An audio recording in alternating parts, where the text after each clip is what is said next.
This conference will now be recorded. So this will be the demo session for Ethernet protocol and Ethernet core verification using System Verilog and UVM.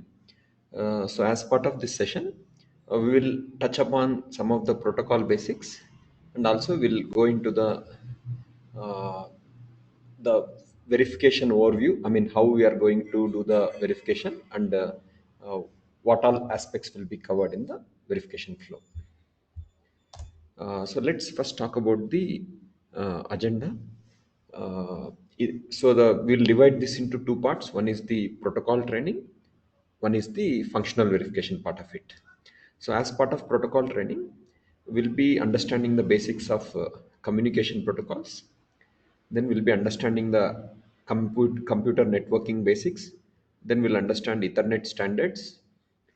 Then we'll talk about IEEE networking standards, OSI model, the different layers in OSI model, and we'll particularly talk about IEEE 802.802 standards. Then we'll talk about the MAC layer, that is the media access control layer. Then the Ethernet MAC architecture we'll talk about. So this will be part of the protocol training. Then coming to the verification training, I mean the verification part of this course, will be verifying the Ethernet MAC core using System Verilog and UVM. So that would start with the reading of specification, understanding architecture, interface, registers, everything.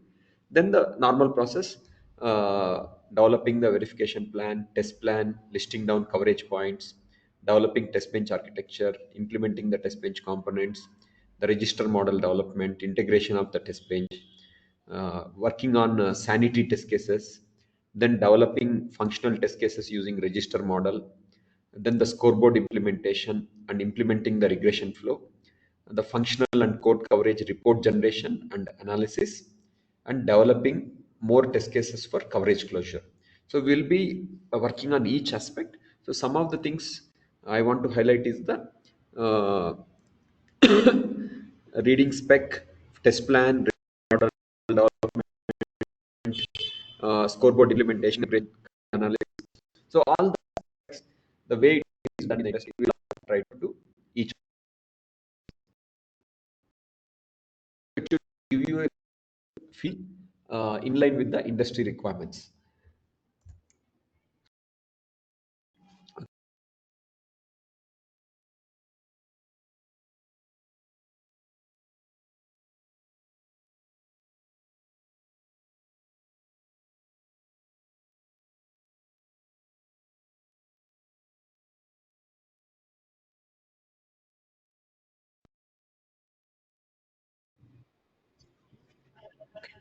So uh, let's now understand why this Ethernet MAC project is relevant for the current industry requirements. My point is there are many other projects that we could do. How this Ethernet MAC project is going to help, and what is the complexity of this project? Let's try to understand. So if you take any design, how do we understand the design complexity? Tell me, if I give you a design and you need to do the functional verification of that design. So how do you know how complex is it? Okay, so the design complexity is measured in terms of the number of features implemented in the design. So the number of features is a measure of the design complexity. A design complexity is directly related to the number of features, and number of features is directly related to the number of registers. I mean, if you want to implement more features, you need to implement more number of registers. Just an example, I mean, more the number of registers in the design, more is the complexity. So in summary, if you have a design with more number of registers, that automatically means that it's a complex design. Okay. Example is, let's say we have a simple design like traffic light controller versus mobile phone. Okay, there are two things. One is traffic light controller, one is mobile phone. Which one is more complex? So automatically it's the mobile phone which is more complex. So why? Because if you see, traffic light controller only supports one feature, which is just the FSM, the finite state machine, where it goes through different states. Whereas the mobile phone, if you see, it has got too many features. I mean, a lot of features, which to implement those features, you need a large set of registers. So that is what makes it quite complex. Okay. So if you take off some other designs, like let's say router, it has only one feature where it does just the routing, which has no registers. Hence, there won't be any complexity. Whereas if you take a design like Ethernet MAC, it has got almost 20 plus features. Okay. Some of them are like half duplex mode, full duplex mode, the control frames, the pass frames, interpacket gap, buffer descriptors, different types of interrupt, media independent interface. So there are a lot of features that makes the Ethernet Mac a complex project, and it'll help you gain the exposure in line with the industry kind of requirements. So with this basic overview of the Ethernet project, let's go on to understand communication protocols. Before we go to that, do you have any questions regarding the course? Uh, okay. See, why focus on Mac layer only? Okay, let's understand.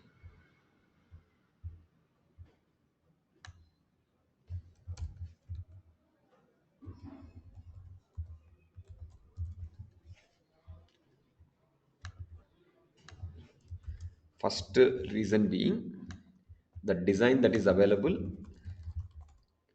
for us is a MAC design only. I mean, we need to do a proper verification. We need a proper design. So we were able to get the RTL design, RTL code for MAC layer. Okay, that is one primary reason. Second reason being MAC layer is where a lot of hardware related implementation happens. So you know, right? I think when you say 6 layers, you are referring to OSI reference model.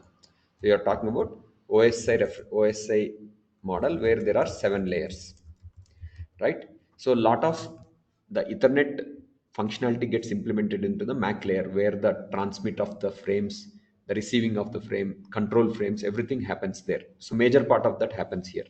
So there are, of course, we can take other layers. In for our project purpose, we didn't had a kind of the required RTL code for that. So that is the reason we are doing MAC layer. And from a fresher perspective, mostly this is meant for people from 0 to 3 years experienced. So for them, MAC layer is a very good project to work on and to gain exposure to different aspects of the Ethernet, and even it includes concepts like DMA. So all that would give a good exposure. That is the reason why we have taken the Ethernet MAC layer only. Any other questions?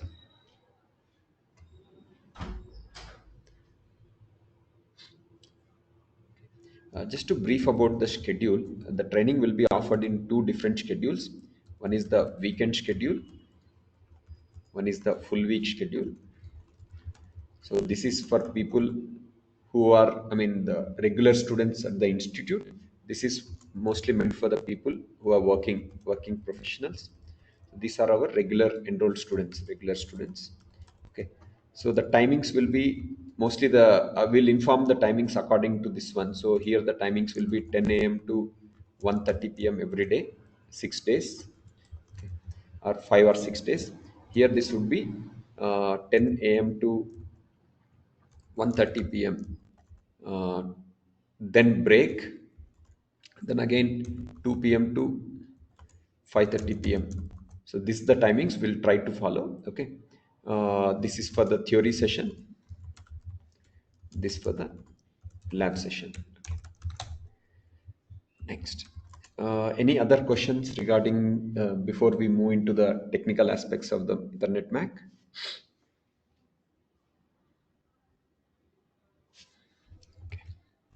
So let us now start with the understanding of some of the Ethernet MAC basics. So first, let's start with the basics of communication protocols.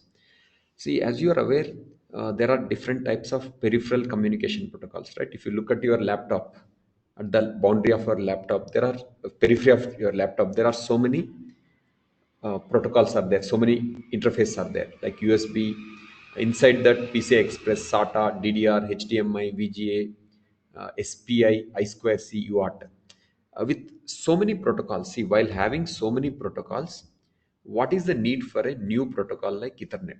So first of all, we should ask that question, right? So Can someone tell me what do you think is the reason why we need some new protocol like Ethernet when we already have this kind of protocols?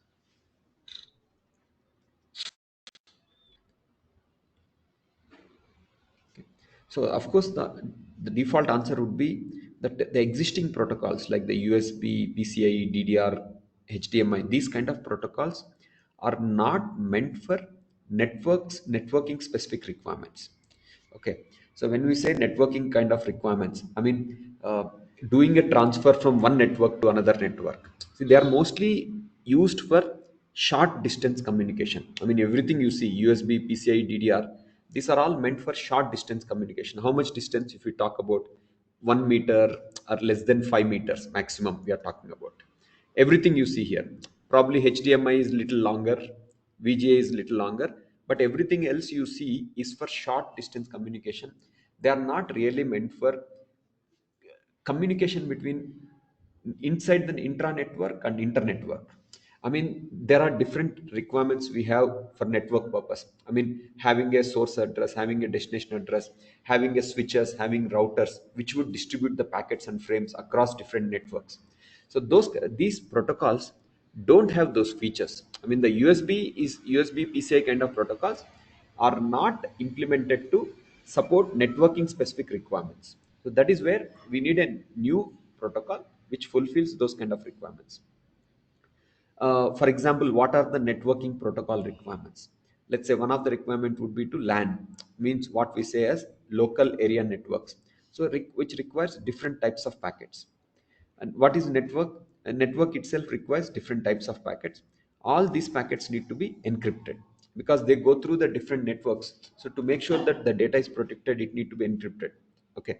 So in those cases, for to meet some of these requirements, these existing protocols are not good for those kind of requirements. So that is where we have a new protocol like Ethernet. So as we go forward and understand these Ethernet features in more depth, we'll understand this further. Okay, where the Ethernet protocol is used, it is used for network communication. There are different types of networks. One is the LAN, local area network inside the LAN, and even it is used for connecting the LANs. Okay. Uh, then Ethernet provides, what does Ethernet provide? It provides a low cost implementation for networking communications and the ability to secure the data. I mean, it can encrypt the data, secure the data, and make sure that the data transfer happens in a secure manner, and it works at a very high speed communication. I mean, the data transfer between one node to another node happens at can be done at almost speed of 400 gigabits per second. Now, the next question, in continuation of the same question, why can't we use USB for the network communications? I mean, what if we use USB? Okay, the first problem that we will see is the problem of signal attenuation. The one second.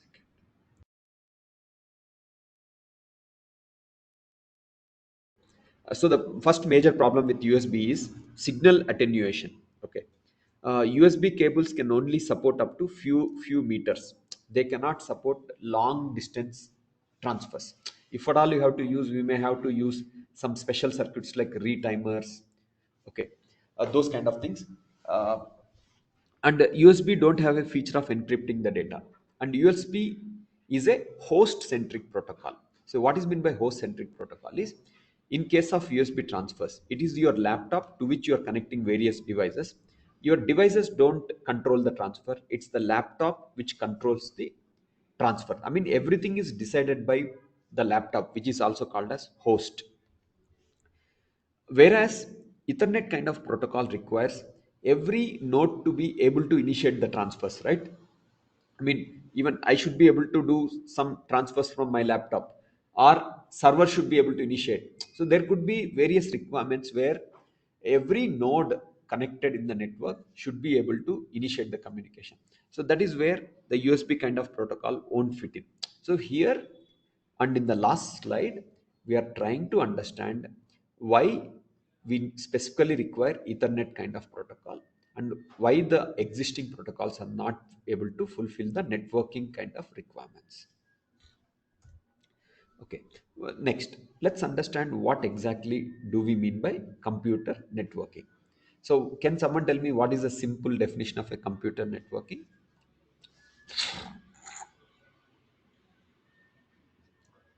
What is meant by networking?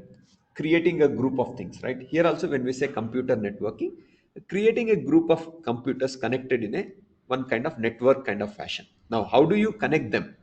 This approach is what decides what kind of network you are creating. So these networking can happen in different ways, right? You can do in ethernet, you may use some other wireless technology. So there are different ways this networking can be done. So that is where IEEE defines different types of networking standards. So in computer networking, basically a group of computer networks or any hardware device, okay, linked together through communication channel. They facilitate the communication and resource sharing. See, this is one type of network. This is another type of network. Okay, so both are essentially networks only. In this case, you everything is connected through a common router where all the things are getting routed through this one. Here, there is a another kind of network kind of topology is there. Okay, essentially what is the network means? Any a system where multiple systems are in computers or hardware devices are interconnected with each other through a common channel. So this is the common channels we are talking about.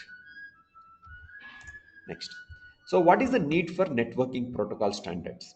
I mean, why do we need a networking protocol standards? See, when people say 802.802.802 standards or 802.3 standard, so what exactly, why do we need such standards? Let us try to understand that. See, you see, there are different companies working in networking domain. You might be aware of companies like Cisco, Juniper Networks, TP-Link, Tejas Networks, Huawei. So there are different kind of companies which work into networking domains, right? Uh, and then there are all the laptop manufacturers. See, even a laptop manufacturer uses the LAN port. Okay, they also need networking logic inside the hardware, right? Even the laptop needs networking logic inside the hardware.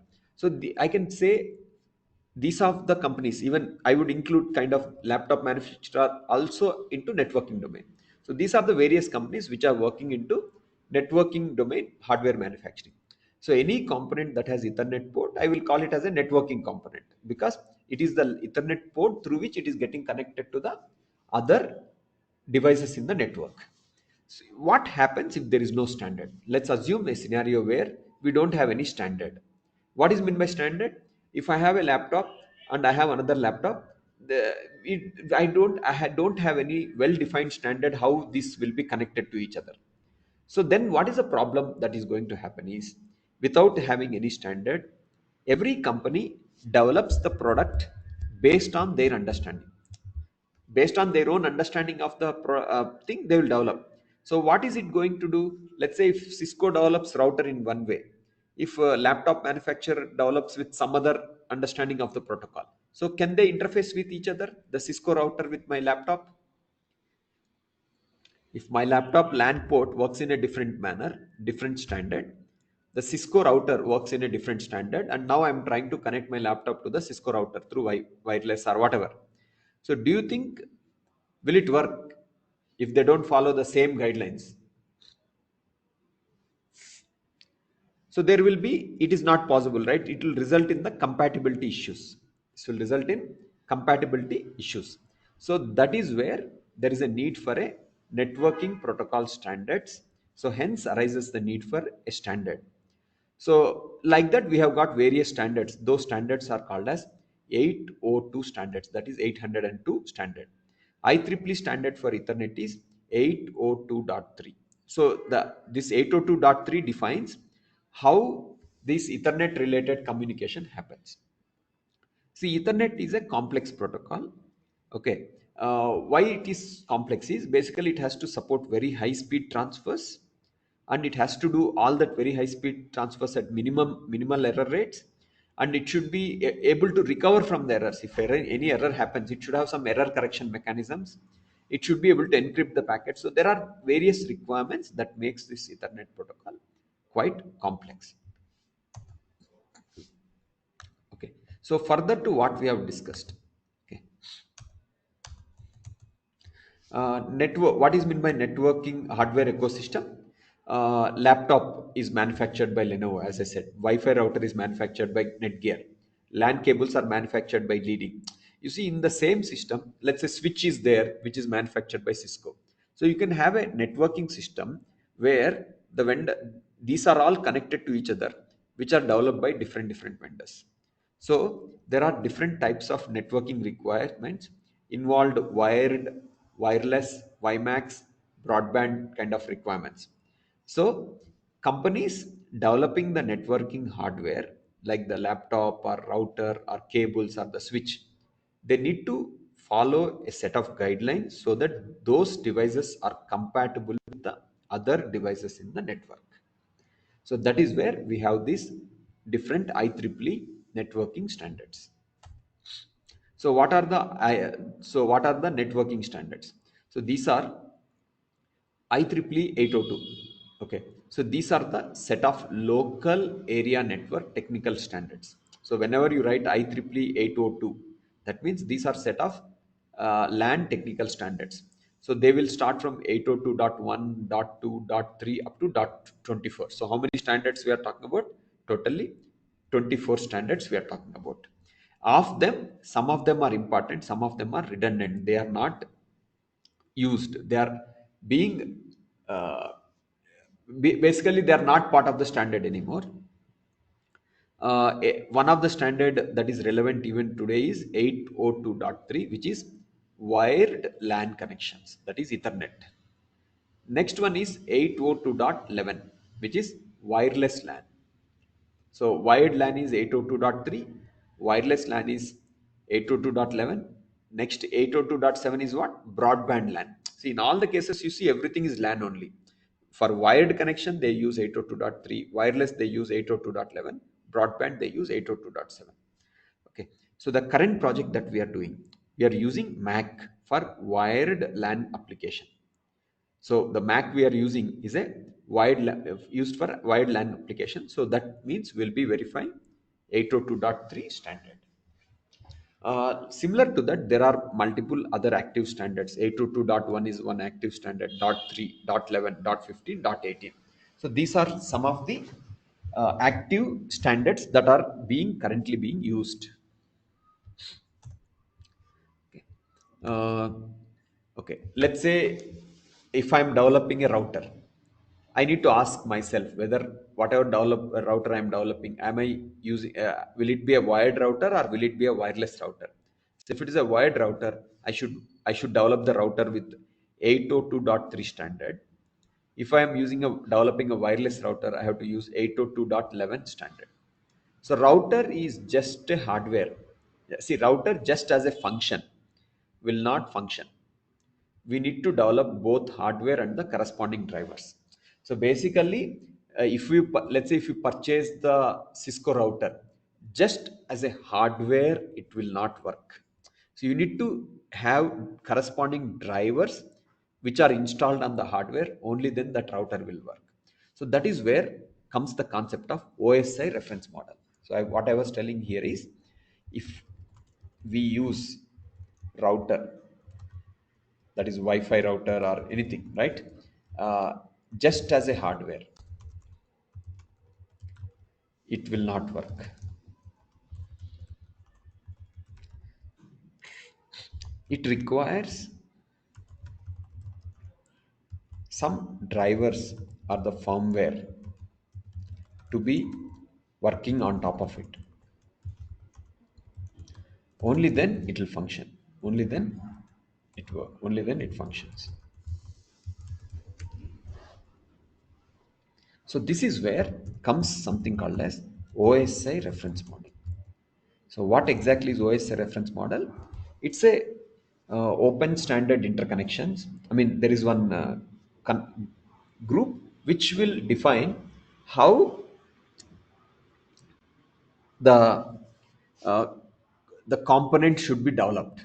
For example, if you are developing a 802.3 based router, Wi-Fi router, so they indicate that the functionality of the device, functionality needs to be implemented into two, two parts. One is the hardware, one is the, you can say, the application part of it. Okay. So the hardware part is implemented into lower three layers of OSI reference model.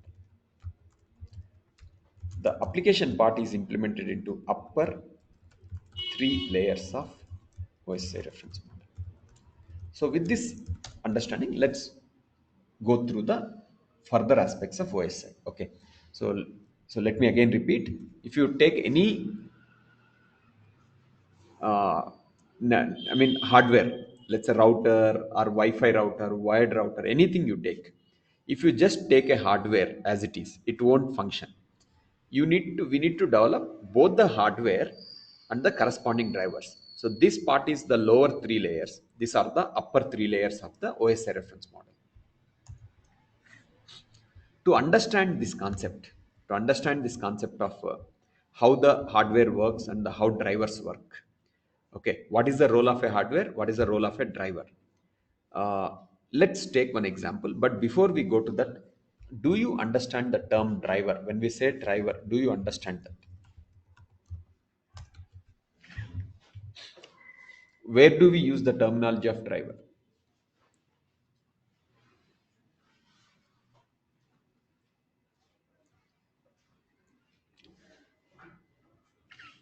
Drivers are nothing but the firmware that is implemented on top of hardware, right? So just an example, just to give you an example, when a pen drive is connected to laptop. Okay.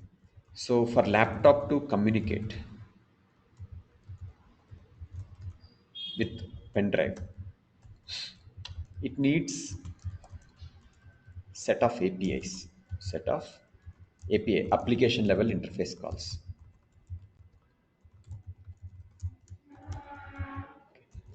These APIs, these APIs help the host or the processor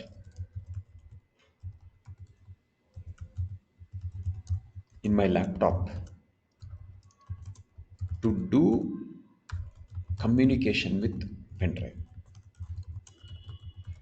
See, they need to communicate in a specific manner, right? What is that manner? Let's say if I connect a pen drive, okay, when I'm doing a transfer, someone needs to develop a packet, someone needs to frame the packet, and someone needs to send the packet.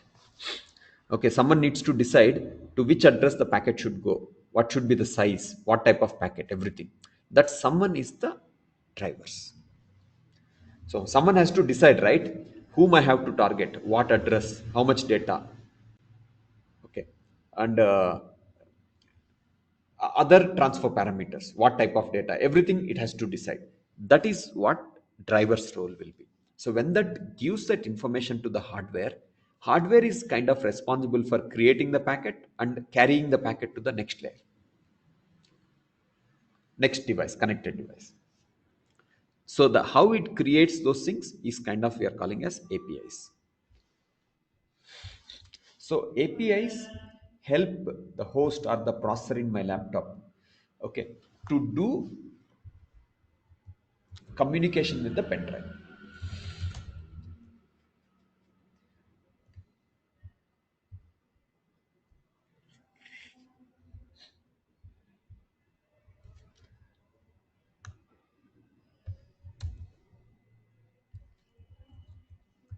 So these APIs work at kernel level. I think at kernel level, I believe it should be the OS related things that should be working. Let me not answer this question. I'm not really familiar at the kernel level. Okay. So all I am familiar is it's part of the OS flow where the OS would get the drivers and it would execute those instructions. Now, whether it happens at kernel level or not, I'm not sure about that part. Okay. Any other questions? Okay, so going by this one, the way pen drive connection with laptop happens through the drivers. Even when we use any networking hardware, it requires some kind of drivers which will ensure that it is able to communicate with the other connected device. Without having any such drivers, it won't be able to do any communication at all.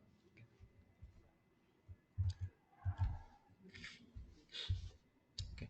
Just to understand this example, let's take one simple analogy of food delivery service. Okay.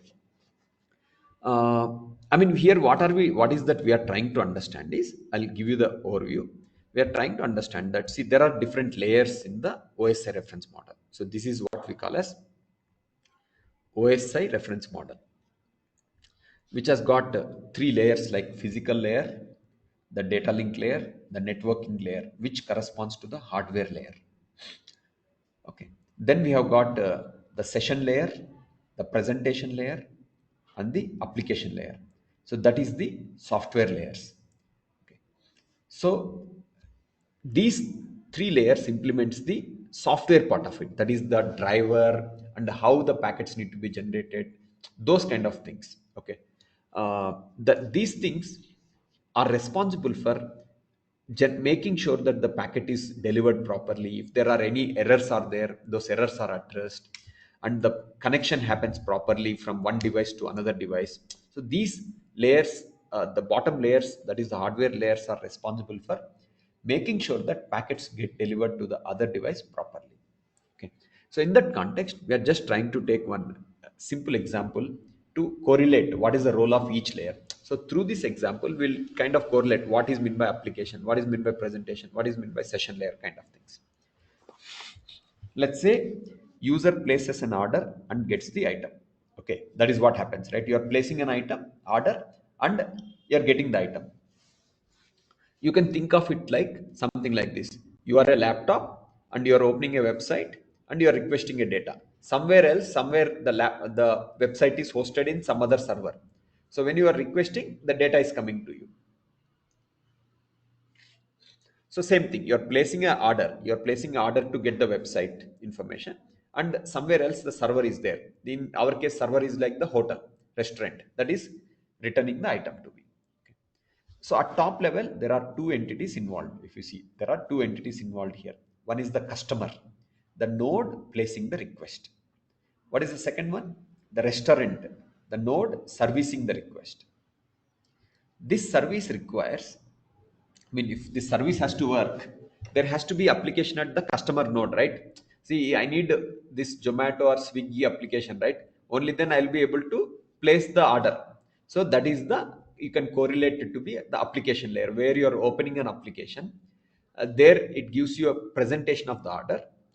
Then once you have done, once you do I mean, it goes through the presentation layer, the session gets created on the Swiggy platform. Let's say whatever order you have placed, that will get created as a session. Okay.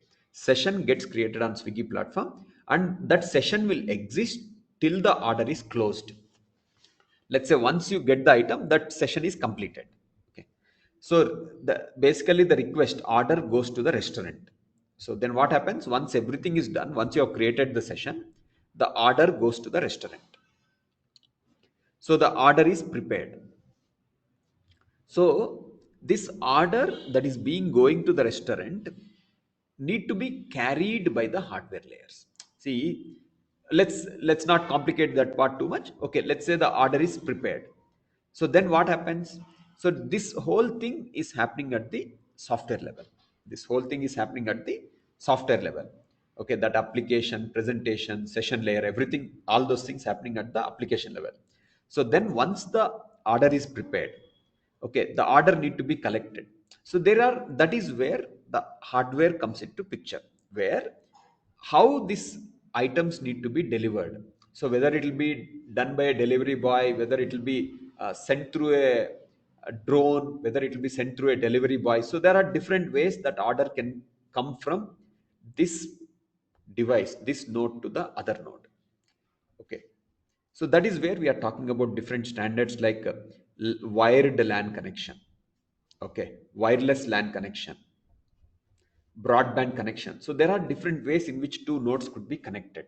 So the similar to the way you place the application, and you are trying to get the order, okay, to your other node. How that can happen? It can be through a delivery boy, it can be through a drone or anything, right? Someone comes by walk and gives you. So there are different ways in which that can happen. So that is the requirement, that is the functionality of the hardware, to make sure that those things that are being created here are delivered reliably to the other node. Okay. So in this case, customer collects the items, the session gets closed, and the application at the restaurant closes the order. So similar to this one, when we talk about our OSI reference model, we can implement our OSI reference model into two layers. One is the software layer, one is the hardware layer. So the software layer here is responsible for setting up the, having the application, then creating a session, then making sure that that gets transported, and it uses the medium of this network layer, data link layer, physical layer, to ensure that the whatever packet we are generating, it reaches the other node reliably. Okay, responsibility of this layer is to decode the packet. What is the packet coming, how to handle that packet, all that information they will do at the top level also further. I mean, even our these layers will also process the packet, they can do crc check and everything, but these layers work at a higher level on that information. Okay. Okay. In further to that one, with thousands of people placing thousands of order from thousands of restaurants, if that is the requirement, right, with so many people placing the order from so many restaurants, okay, all the orders tracking done using different sessions. So that is where the concept of sessions will come into picture, that is the session id. So whatever order you have placed is one session. Okay, so the session layer is responsible for creating multiple sessions which are being carried by the different aspects of this hardware. So the what medium to use. So that is the kind of hardware we are talking about, whether to use bike, whether to use car, whether to use drone. Okay, now in this whole thing there are, this is multiple places it can go wrong, right? Your application level it won't work, the order doesn't get prepared, the order is lost somewhere in the transit. Let's say when the item is being delivered to you, somewhere it got lost. So that way the issue could be with the hardware layers, issue could be with the software layers also. So this is a very brief analogy of how to understand the OSI reference model. Let me summarize again. If you take any design, even if you take my laptop, okay, we can implement in any hardware in my laptop. Its functionality can be understood into two parts. One is the hardware part of the functionality, one is the software part of the functionality. So the soft hardware part of the part of the functionality is responsible for hardware level connection, making sure that the packets are getting delivered properly, packet is getting framed properly, okay, the packet is being responded properly, those kind of things. These upper layers are responsible for initiating those communications. I mean, they define the flow of the communication, how the when the write should be issued, when the read should be issued. That level of communication is decided at this top layers. So any questions till this point?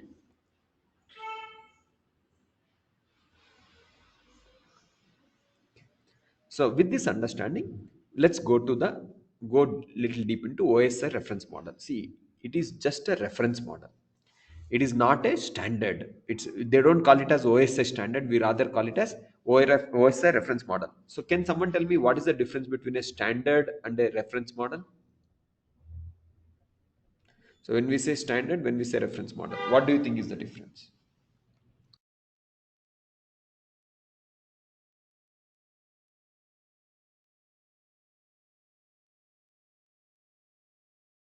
Standard means the strict guidelines that must be followed, right? Standard refers to the strict guidelines that must be followed while implementation. Reference model means it's just a reference. There is no strict restriction that you must follow the same thing. Anyone, people can interpret reference model in their own manner. OSI reference model can be uh, uh, what is that, implemented in their own manner. So there is no strict guideline that you must implement something in the same manner. So the OSI reference model just gives some kind of suggestions on how the any device functionality need to be implemented, what should go into the hardware layer, what should go into the physical layer, what should go into network layer, what should go into data link layer. So it defines everything. Same thing, it also talks about what should be the functionality of a application layer or the presentation layer or the session layer, transport layer, everything. So that is what we are calling as reference model. That is the term, that is the reason why we use the term reference model. So OSI reference models, as I said, all networking standards are developed using a common reference model. That is called as OSI. OSI stands for Open Systems Interconnection. Okay, we can divide any networking device implementation into two aspects. One is the hardware, one is the software. So the hardware will consist of network layer, data link layer, and the presentation layer. The software will consist of application layer, the presentation layer, session layer. Transport layer is the one which just connects them, both of them. Okay. Analogy. See, let's take one analogy. You think of a phone, you think of phone without having a modem, OS and drivers. Let's say you don't have a modem, no OS, no operating system, and no drivers. So it won't work, right? Without any of these things, the phone is not going to work. Okay, if you don't use any OS or drivers, what is going to happen? It won't be able to initiate any. I mean, the system itself don't come up. Your hardware phone itself doesn't turn on because for hardware to work, these drivers and OS is compulsorily required. So you can understand phone to be like in two parts: the hardware part and the software part. Software can further be understood as drivers, operating system, and different applications. See, phone has a modem; it will always have these layers. Same way, if I'm developing a router,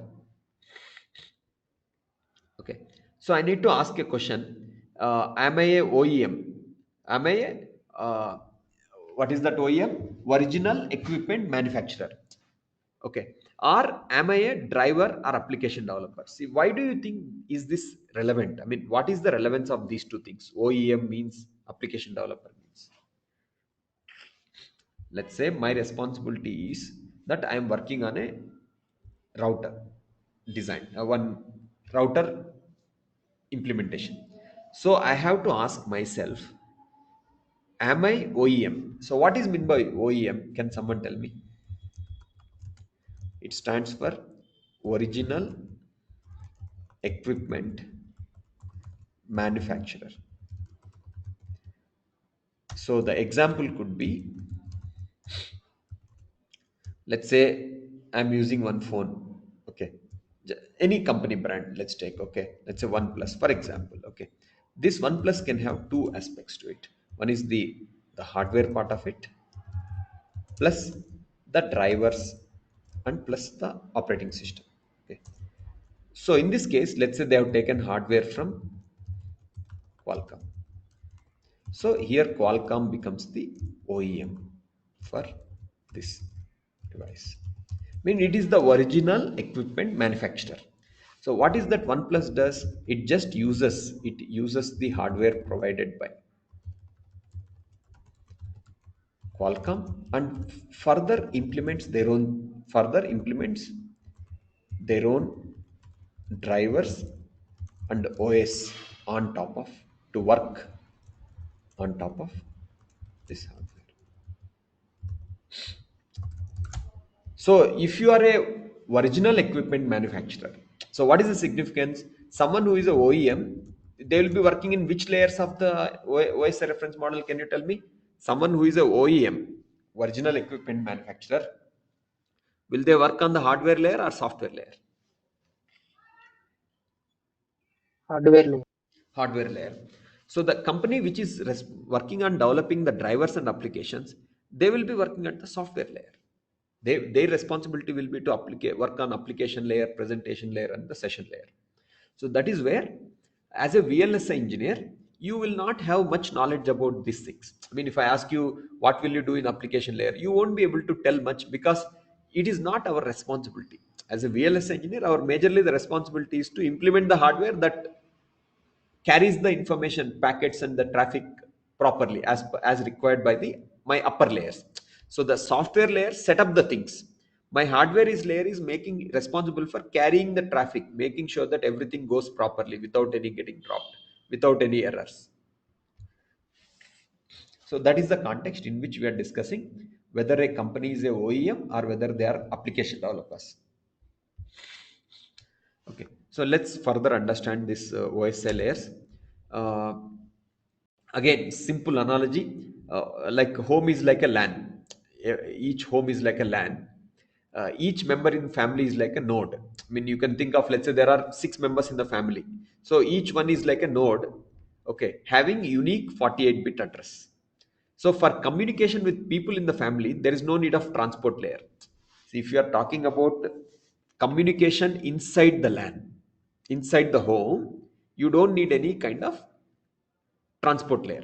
Whereas if you are talking about communication with the people outside the home, so you need some LAN to LAN communication, that is home to home communication. So that is transport layer is used for LAN to LAN communication level.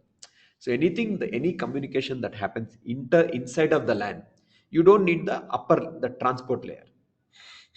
Whereas any communication that happens between LAN to LAN, all these layers comes into picture.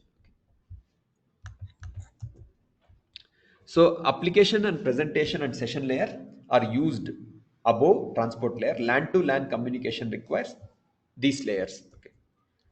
So just a brief about what is LAN and all those things. Okay, you would be knowing that LAN is what? Local area network.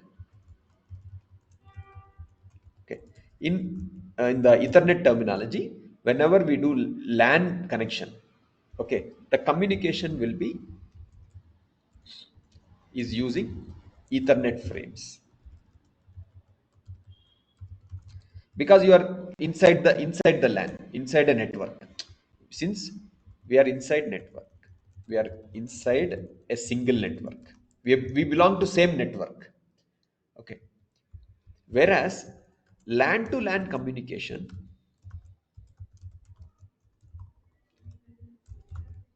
requires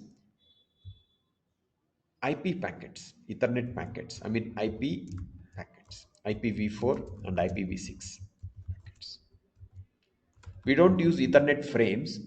Rather, it will be the IPv4 and IPv6 packets is what is used for LAN to LAN level communication. So we'll talk more about this Ethernet frame and IPv4 and IPv6 packets as we go forward.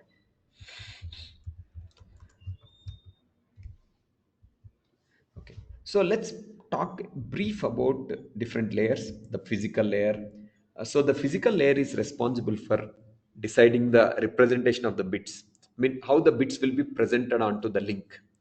Okay, data rate, synchronization, interface, line configuration, the topologies, deciding the transmission mode, and then do the transmission. So these are the responsibilities of the physical layer. So what do we mean by representation of the bits is data in this layer consists of stream of bits. Data rate means this layer defines the rate of transmission, which is the number of bits per second. I mean, at what rate data will be transmitted will be decided by physical layer only. What is the synchronization means? It deals with synchronization of the transmitter and receiver. I mean, it makes sure that whatever I'm receiving, I mean, I'm sending, the other layer should be able to collect it, right? So if I'm sending a packet like this, if it misses this thing and it only collects this part of it, is it correct? Will it be correct? Wrong, right? So that is where the physical layer is responsible for synchronization also. It also provides an interface. The physical layer defines the transmission interface between devices and transmission medium. So it will provide that interface. Okay. Then it is also responsible for line configuration. This layer connects devices with the medium, point to point configuration and multi point configuration. Talking about topologies, it is also responsible for uh, getting connected in different topologies. Devices must be connected using following topology, either mesh topology, star topology, ring topology, bus topology. Similarly, it is responsible for deciding the transmission mode. Physical layer defines the direction of transmission between two devices. whether it should be simplex connection, half duplex connection, full duplex connection, they will be decided. And it also takes care of transferring the data at baseband and broadband level. So here we are trying to majorly understand what is the role of different layers in the OSI reference model. So as you see, the physical layer is responsible for driving the bits at a specific data rate, and it is responsible for synchronization. It provides that physical interface between the devices and the transmission medium, and it also decides transmission modes.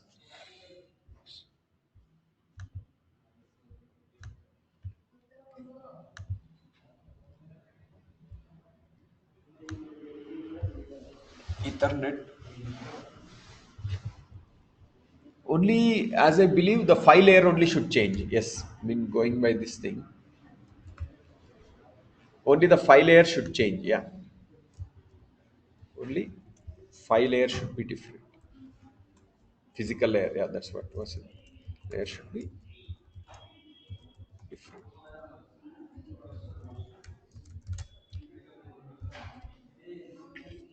Next, talking about the data link layer, the data link layer is responsible for. Just give a minute. Can you please read it once?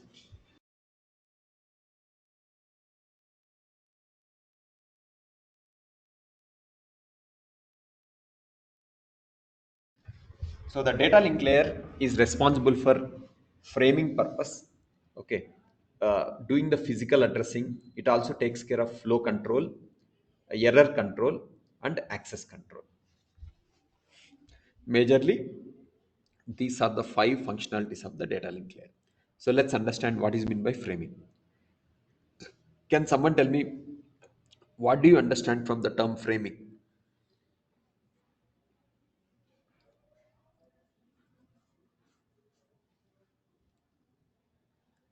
So when you say framing, when we have one networking device and another networking device, from here to here, I want to send some amount of data.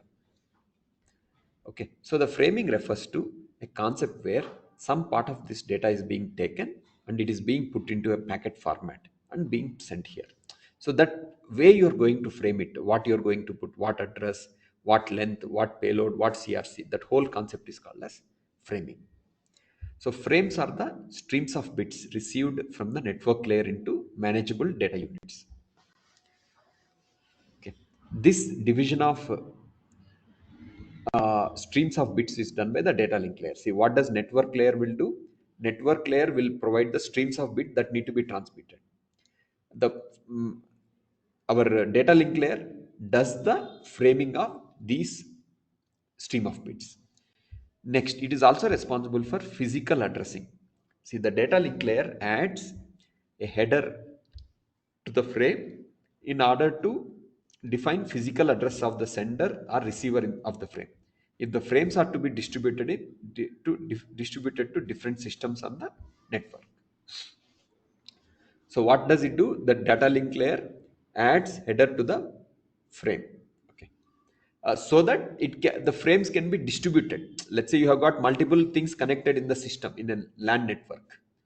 Okay, so how does it know that where the packet should go?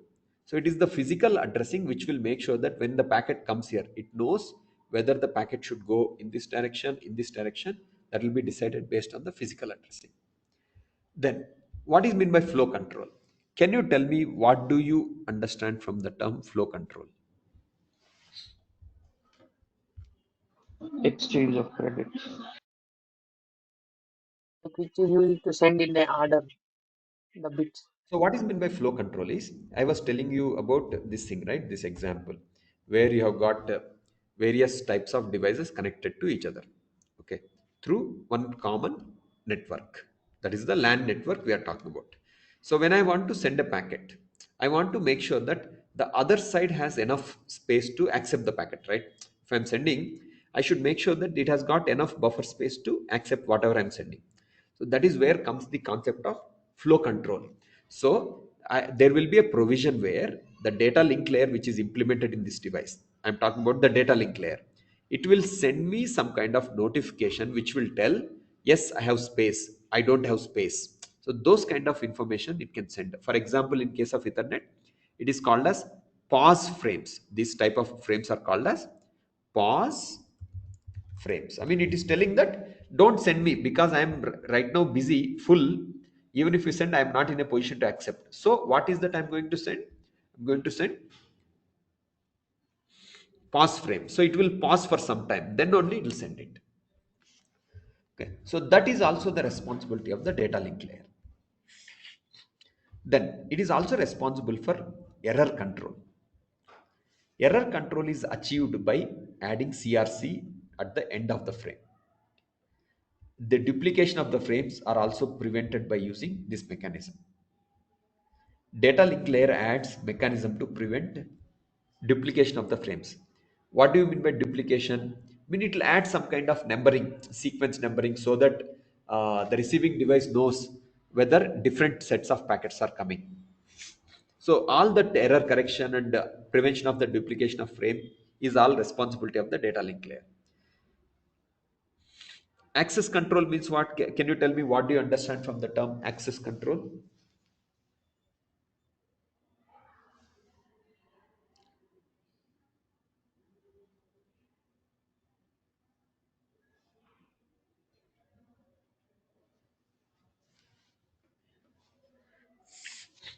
What is meant by access control is there is a provision where multiple components are trying to access, are trying to send the data. So if they are shared through a common channel, common network, there's always a point of collision, right? Where the packets can get collide with each other. So in those contexts, access control will come into picture, which will decide who will have the access to the network.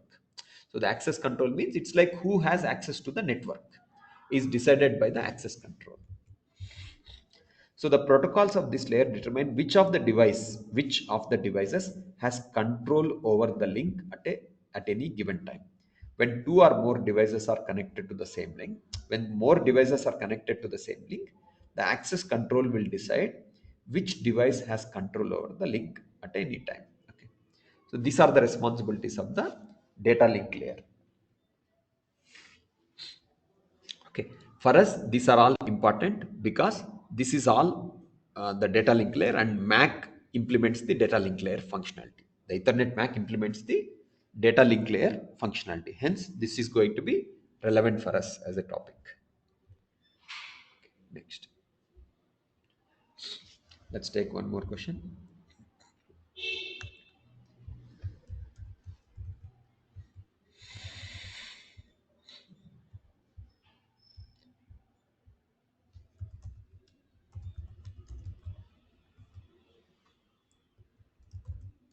Is flow control error access is not taken care in the upper layers of protocol? See, flow control we are talking about is the packet level flow control. Okay, so there could be other types of flow control which could be taken at the session layer or application layer. That is not the packet related thing, that is not the packet level flow control. See, there could be some kind of flow control at the application level also. That is a different level of flow control altogether. What we are talking about now is the something related to the buffer space. I'm sending the information whether the device has enough, is in a position to accept the packet, and is it in a position to process that packet. So that will be controlled, that will be implemented by the data link layer. And now talking about errors, so the any error related to the whatever error arises out of hardware level, okay, CRs, I mean the bits getting corrupted, they need to be handled at the data link layer level only. Even access has to be taken care at the data link layer level. Okay. Next,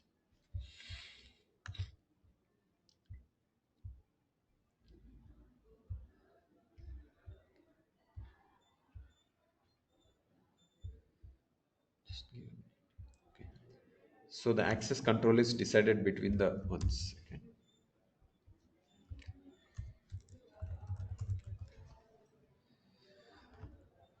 So access control is decided between host, or is there a arbiter control in the network which decides access? There should be some kind of arbitration logic. Okay, the network device networking. There should be some kind of arbitration logic in the network which should decide who is going to have the access to the network. So the host cannot decide, right? I will have the access, host cannot decide. So it has to be decided by the arbiter control which is present in the network. Maybe at the switch level or at the router level, there should be some kind of arbitration logic to decide who will have access to the network. Any other questions?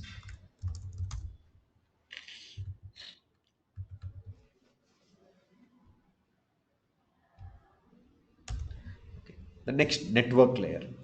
A network layer, the main aim of this layer is to deliver packets from source network to destination network across multiple links. If two computers are connected to the same link, then there is no need of for a network layer. See, understand? If two computers are connected on the same link, basically the devices internal to the LAN, they don't need a network layer. It routes the signal through different channels to other end and acts as a network controller. The network layer also divides outgoing messages into packets and to assemble the incoming packets into messages for the higher levels. See, when the higher level information gives the messages, it divides them into packets and then it assembles the in the reverse, it also assembles the incoming packets into messages. The network layer comes into picture when only when you have LAN to LAN communication.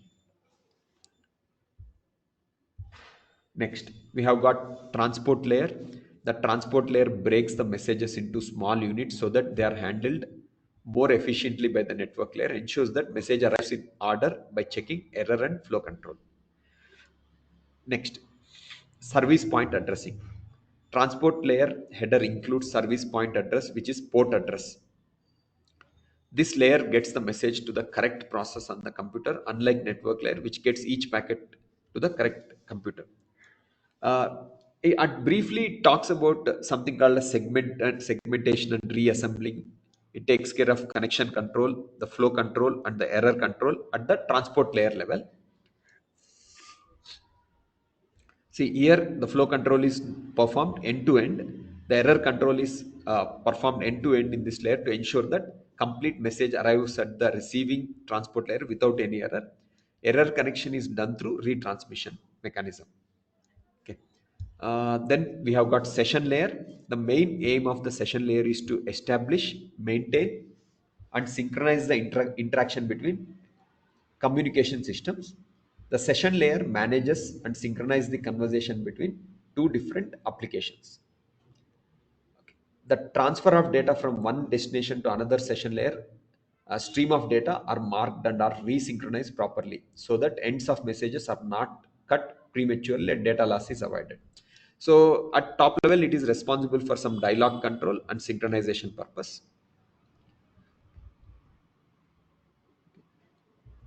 The presentation layer, the primary goal of this layer is to take care of syntax and semantics of the information exchange between two communicating systems. The presentation layer takes care that the data is sent in such a way that receiver will understand the information, will be able to use the data. Languages can be different of the two communication system. Under this condition, presentation layer plays a role of a translator.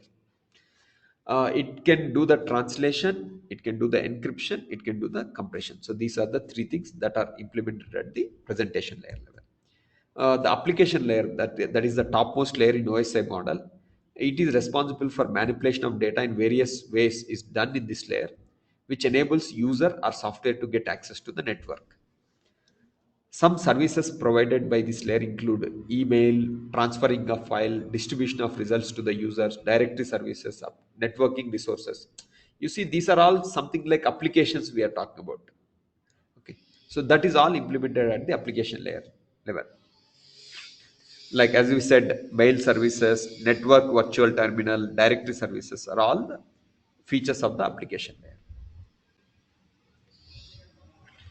So this is a very brief about the different layers.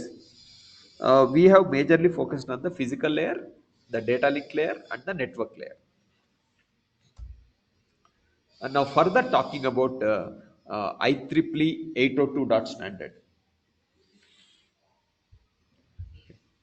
IEEE 802 is a family of standards for local area networks. I mean, anytime you want to establish a LAN, it could be wired LAN, it could be wireless LAN, broadband LAN, WiMAX LAN, anything, right?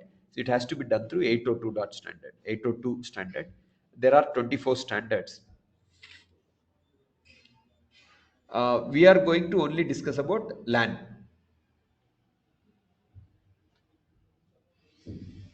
Okay. So the only active standards we have discussed, the services and protocols specified in 802 map to the lower two layers. See, whatever we discuss as part of IEEE 802, they will only talk about data link layer and the physical layers of the 7-layer OS. So whenever we say we are talking about 802 standard, we are only talking about two layers, data link layer and the physical layer. The data link layer can further be implemented as two things: LLC sublayer, okay, MAC sublayer. Then you have got physical layer. Okay, let's now go through some terminology of the 802.3. So some of the 802.3 terminologies, let's go through. One of the first thing we have to understand is the MAC address. MAC address is a 48 bits. Let's say my laptop has a unique MAC address, which no other laptop has. So the MAC address is used to identify the every node connected in the system. So MAC address is a unique identification ID that is given to every node that is present in the network, right? And IP address. IP address is the, can you tell me how is it, how do you think these are different?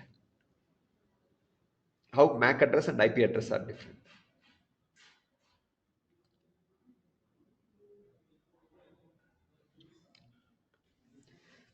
MAC address is the unique address you are given to every networking device. Okay. Okay. MAC is the device address, whereas IP address is the unique address you are given to the network. Every network you need to give a unique address. So the LAN, local area network, needs one unique address. So that is the LAN. Even in, for example, in our institute, there is a LAN connection is there. Where, what is the LAN connection? I have got the main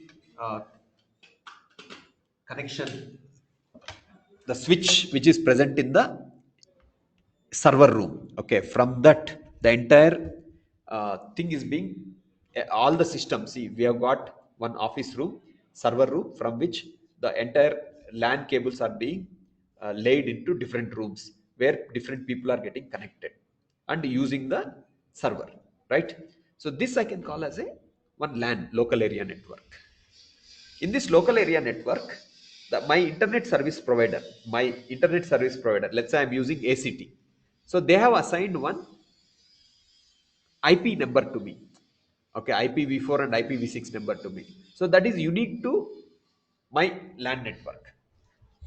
So if I, even if I go to internet, let's say, and check what is my IPv6 address, it should give me, if you just say test your IPv6 address, you should be able to get the your IPv, what is my IPv4 address, what is my IPv6 address, also I should be able to get it. So anyone sitting in the this whole building searches for these IPv4 and IPv6 addresses, they should be able to get the same address because we are all part of the same LAN connection, because they are all connected through the same one. And again, we are using a Ethernet cables, right? That means 802.3 standard is what is being used in all this context.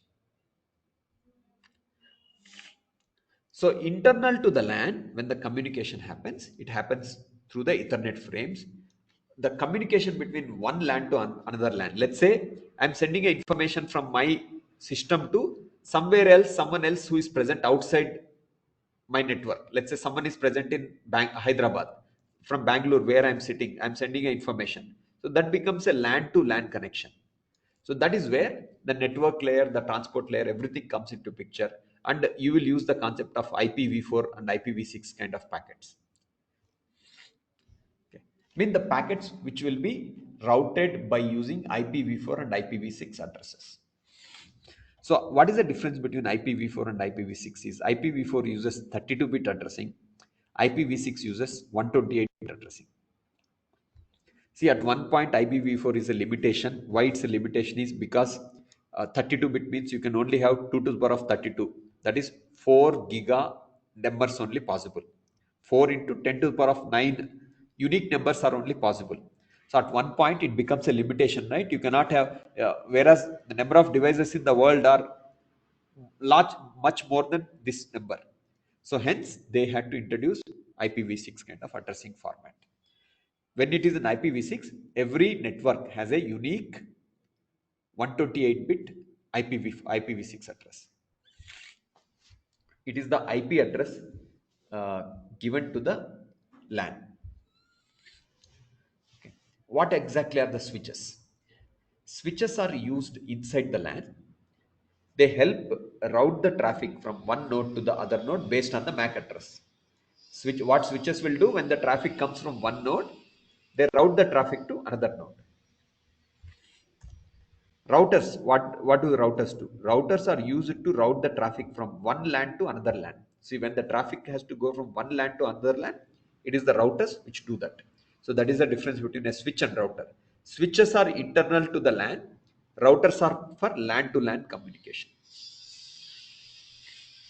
It uses IPv4 or IPv6 address to route the packet in right direction.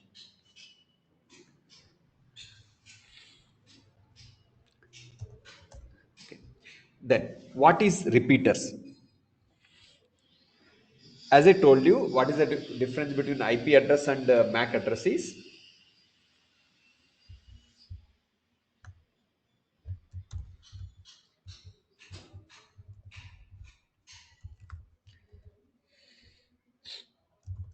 IP address is the network address.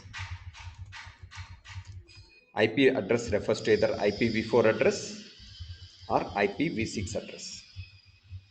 It is the address assigned to the entire LAN. Every LAN has one unique address. Like I told you, our institute has one LAN connection. This everything you see, all the LAN cables connected through the common server is a LAN connection. Okay, so this has got one unique LAN connection. Okay, this LAN is assigned by this IP address is assigned to my LAN by my IP internet service provider, that is ISP. In this case, ACT is the company which provides that LAN number to me, IP address to me.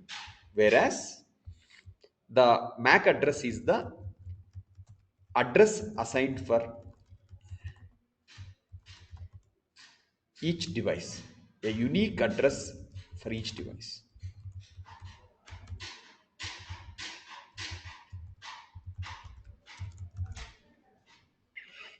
For example, my laptop has a unique IP address. So if for communication inside the network, we use MAC address. For communication between LAN to LAN, for communication between LAN to LAN, can you tell me what will be used?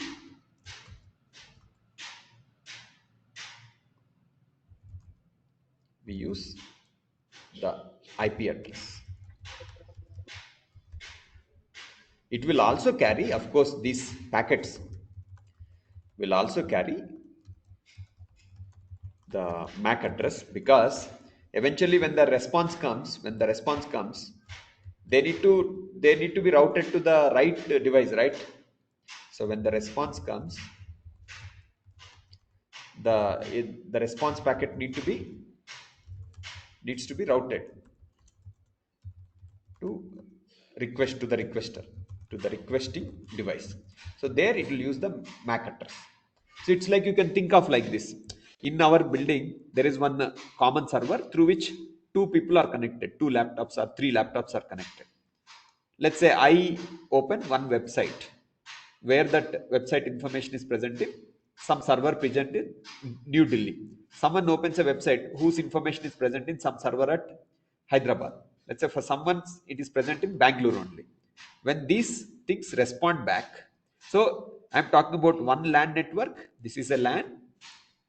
Tell me here how many LANs are there in this example. On the right hand side, how many LANs are there here?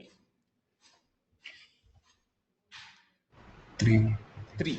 This is network 1. This is network 2. This is LAN network 3. This is LAN network 4. So there will be routers at each level. At each stage there will be routers which will route the traffic in this direction. And when this so that whole routing happens when the request goes, when the response is coming, it knows that it is going to target this N1 only. For example, my IPv4 IPv6 address is what? This number. This is my IPv6 address. Okay, so when the response comes, it will come with that IPv6 address. When it reaches this network at this level, there will be some, it will check for what is the MAC address. Accordingly, the different packets coming from here, see, some packets coming from here, some packets coming from here, some packets coming from here, they will get routed in the correct direction based on the MAC address inside. So the communication from here to here happens through IPv4 and IPv6. Inside this happens through the MAC address. Because I also have, my laptop also has same IP address. This also has same IP address. This also has same IP address. So they will be differentiated through the MAC address. Any questions?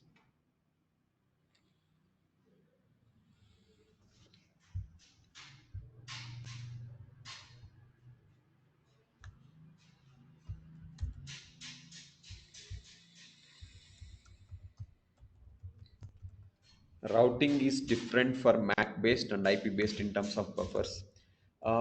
It could be different. Of course, it could be different because MAC based and IP based could happen in different manner.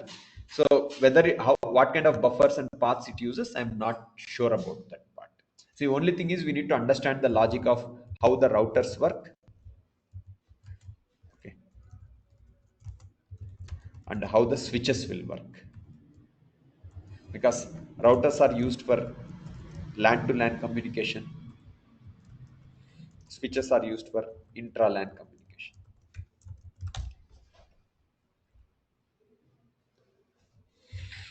Next. Okay. We'll just do for another 10 minutes and we'll end. Then I'll go through some question and answers related to the course. Okay. Then what is frame and packet? Frame is used for intra LAN communication. Packet is used for inter LAN communication. So the terminology of frame and packet is that. Frame is between one device to another device inside the LAN, we use frame. One network to another network, we'll use the packets. Server, where the data is hosted. Server is a place where data is hosted. When request is issued, it to get the data from the server. Topology means what? How the things are connected. WLAN means what? Not exactly related to Ethernet. See, when we say WLAN, wireless LAN, it is a 802.11 standard, whereas Ethernet is what standard? 802.3 standard. So WLAN is different. Okay, 802 Ethernet is different. Ethernet defines the physical connection for devices. I mean, for networking devices. Firewall is intrusion detection system. That's fine. So here I have briefed about different standards: 802.1 standard, 802.2 standard, different standards. I will talk more about these things in a later session, in the next session, that is in tomorrow's session. Let me briefly give an idea about what the project is going to be, what we are going to talk about. See, our design is going to be something like this. Let me otherwise go through itself.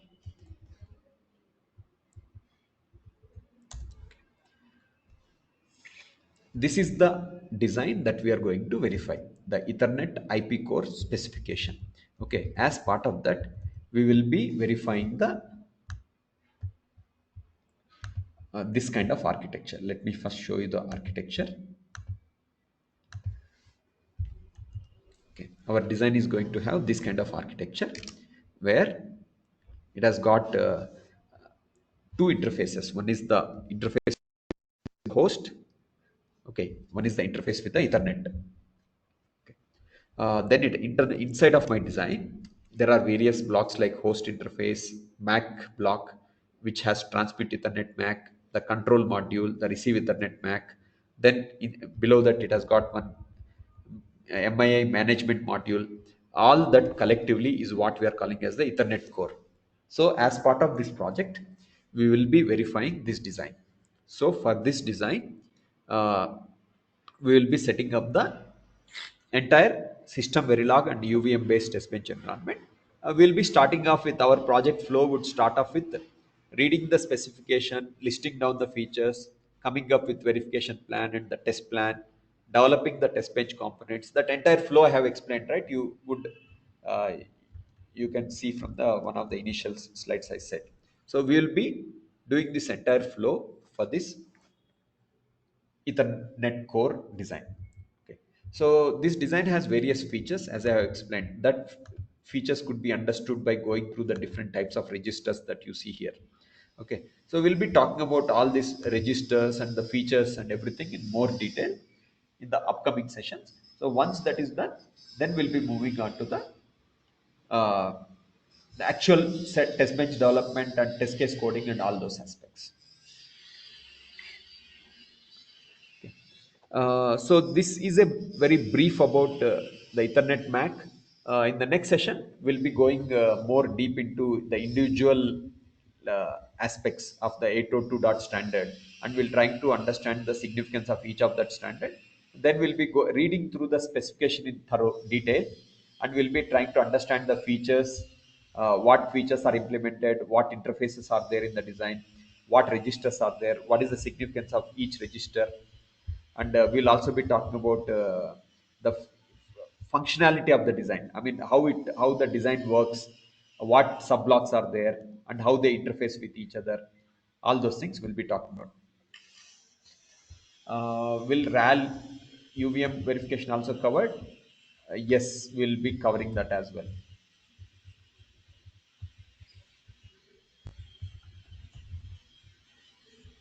We will be including the developing RAL model. When developing means I will give you a brief. I'll explain you how the RAL model is developed. Okay, developing RAL model, integration of RAL, register model, RAL model, and then implementation of test cases using RAL model, and also we'll talk about scoreboard implementation using RAL. So all those things we'll be covering. So those who are new to the topic of RAL, RAL stands for Register Abstraction Layer. So we'll discuss some fundamentals of RAL and then we'll be covering those things as well. Okay.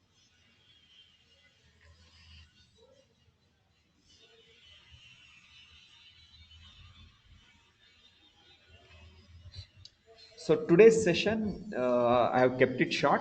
Okay. From the tomorrow's session, it will be long. I mean, we'll try to have a more detailed session. Okay. So any questions before we end the session?